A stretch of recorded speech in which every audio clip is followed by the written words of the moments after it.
Bismillahirrahmanirrahim. Assalamualaikum warahmatullahi wabarakatuh. Sebelumnya, perkenalkan, nama saya Zikra Rizkia Fajrin dengan NIM P17232412541 dari tingkat 1 jurusan Kebidanan Bandung. Pada kesempatan ini, saya akan mempresentasikan tentang perkembangan awal manusia dan analisis kelainan kongenital. Nah, baik, sebelum memasuki pembahasan utama, teman-teman, di sini akan menjelaskan tentang embrio. Bisa dilihat ya di slide-nya. Nih, embrio merupakan ilmu yang mempelajari tentang proses terbentuknya manusia sejak pembuahan hingga menjadi janin. Proses ini berlangsung secara bertahap dan juga terorganisir. Setiap tahap biasanya saling berkaitan, sehingga gangguan sekecil apapun pada tahap ini dapat menyebabkan kelainan bawaan atau kongenital. Nah, di sini udah tahu kan teman-teman? Nah, setelah itu, maka bisa memasuki tahapan pertama, yaitu fertilisasi. Fertilisasi adalah proses di mana bertemunya sel sperma dan ovum atau sel telur, tempatnya di tuba falopi. Pada tahapan ini, terjadi penyatuan inti sel, sehingga terbentuknya zigot dengan 46 kromosom. Selain itu, terdapat mekanisme pencegahan polispermia, agar hanya satu sperma yang membuahi ovum. Nah, di sini bisa dilihat ya teman-teman, gambarnya di mana sel sperma itu masuk ke dalam ovum. Nah, teman-teman, selanjutnya bisa ke pembelahan sel dan juga blatokista. Nih, setelah terbentuknya zigot, akan terjadi pembelahan sel secara berulang yang disebut claviage. Nah, pembelahan ini unik ya teman-teman, karena terjadi tanpa penambahan ukuran sel. Tahapan ini bisa menghasilkan morula. Bisa dilihat kan teman-teman, itu ada gambar zigot terus berkembang menjadi morula, kemudian berkembang lagi menjadi blaktosa yang akan berkembang menjadi plasenta. Kalian juga tahu kan plasenta itu apa? Teman bayi di dalam rahim. Nah, tahap ini penting sebagai persiapan proses implantasi. Nah, teman-teman, setelah itu udah paham kan? Nah, lanjut lagi ke tahapan proses selanjutnya, yaitu implantasi. Implantasi merupakan proses di mana blatokista menempel dan menanamkan diri pada dinding rahim atau endometrium. Nih, bisa dilihat. Jadi di mana si blatokista ini nempel ya ke dinding rahim. Proses ini memungkinkan embrio mendapatkan nutrisi dari ibu. Selain itu, tropoblas akan berkembang menjadi plasenta yang berfungsi sebagai tempat pertukaran oksigen, nutrisi, dan zat antara ibu dan juga janin. Nah, langsung saja ke tahapan selanjutnya, yaitu ada gastrulasi. Gastrulasi adalah tahap pembentukan 3 lapis germinal, yaitu ada ektoderm, ada mesoderm, sama endoderm. Nah, ektoderm itu akan berkembang menjadi sistem saraf, kulit. Nah, bisa dilihat ya, ada yang putih-putih itu menjadi sistem saraf. Nah, dan juga kulit ya. Lalu yang kedua ada mesoderm, menjadi otot dan juga tulang. Lalu ada endoderm, menjadi organ-organ dalam seperti saluran pencernaan. Tahapan ini juga sangat penting ya teman-teman, karena akan menjadi dasar pertumbuhan organ pada tubuh atau di dalam janin. Nah, setelah itu dari lapisan tersebut selanjutnya akan berkembang juga nih teman-teman, menjadi struktur yang lebih kompleks. Nah, teman-teman, setelah terbentuknya 3 lapisan itu, lapisan tersebut selanjutnya akan berkembang menjadi struktur yang lebih kompleks ya teman-teman, melalui apa? Nerulasi. Nah, nerulasi merupakan proses lanjutan di mana terbentuknya tabung saraf dari lapisan ektoderm. Tabung saraf ini nantinya akan berkembang menjadi otak dan juga sumsum tulang belakang. Proses ini berlangsung dengan sempurna karena kegagalan penutupan tabung saraf dapat menyebabkan kelainan serius seperti spina bifida. Sehingga tahapan ini merupakan salah satu tahap yang paling kritis dalam perkembangan embrio. Nah, setelah itu perkembangan juga mencakup penentuan jenis kelamin melalui mana? Melalui fertilisasi seksual. Nah, Fertilisasi seksual atau diferensiasi seksual ditentukan oleh kromosom, khususnya kromosom X dan juga Y.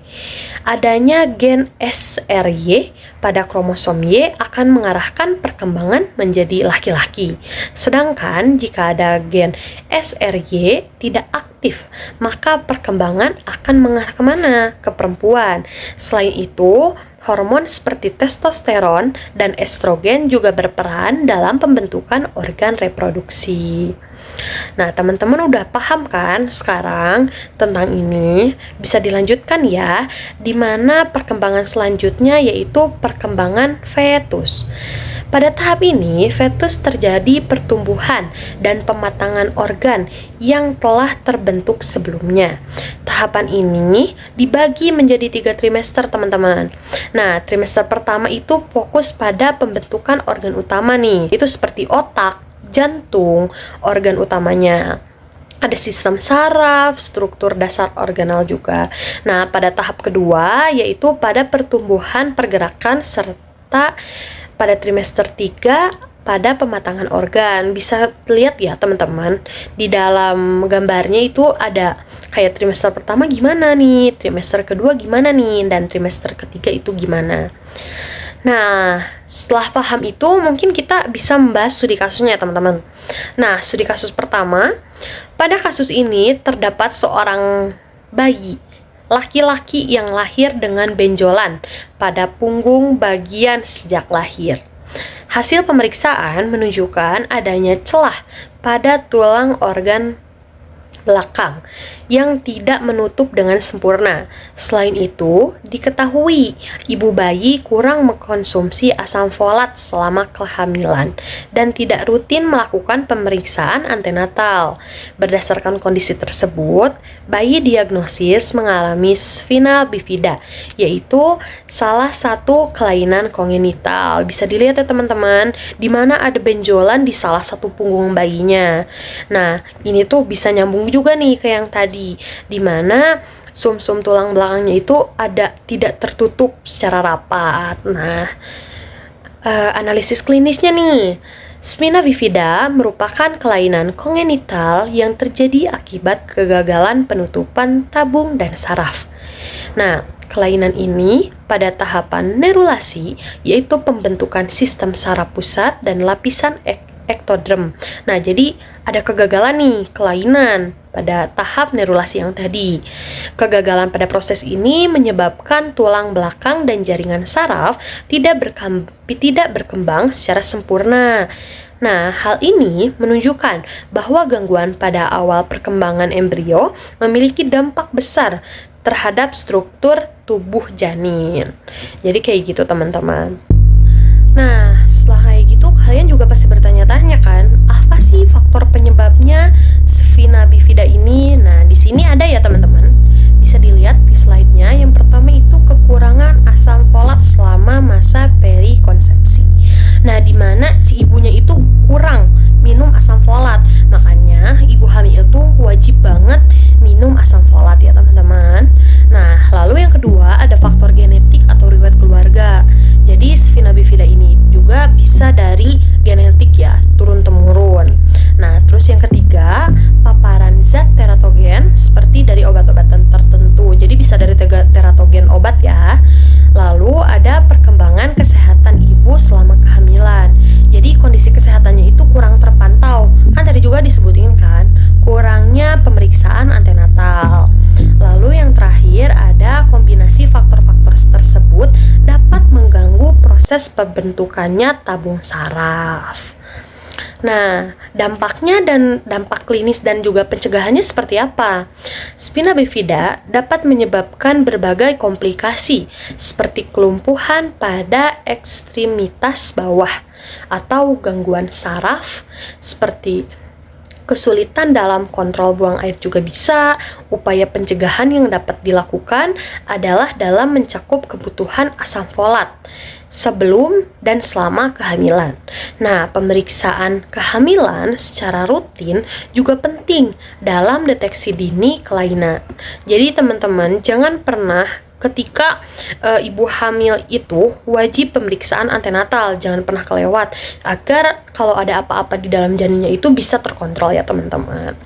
Nah, dari semua itu maka dapat disimpulkan bahwa perkembangan awal manusia merupakan proses yang sangat kompleks dan juga terstruktur. Setiap tahap memiliki peran penting dan gangguan pada tahap dapat menyebabkan kelainan kongenital. Studi kasus Spina bifida menunjukkan pentingnya tahap neurulasi dalam pembentukan sistem saraf. Oleh karena itu, pemahaman embriologi sangat penting dalam upaya pencegahan dan penanganan kelainan. Nah, ini bisa dilihat ya teman-teman. Ini untuk referensinya. Sebelumnya mohon maaf jika banyak salah kata, dan terima kasih telah menonton saya sendiri di sini. Mungkin dicukupkan sekian sebelumnya. Terima kasih. Wassalamualaikum warahmatullahi wabarakatuh. Bye-bye.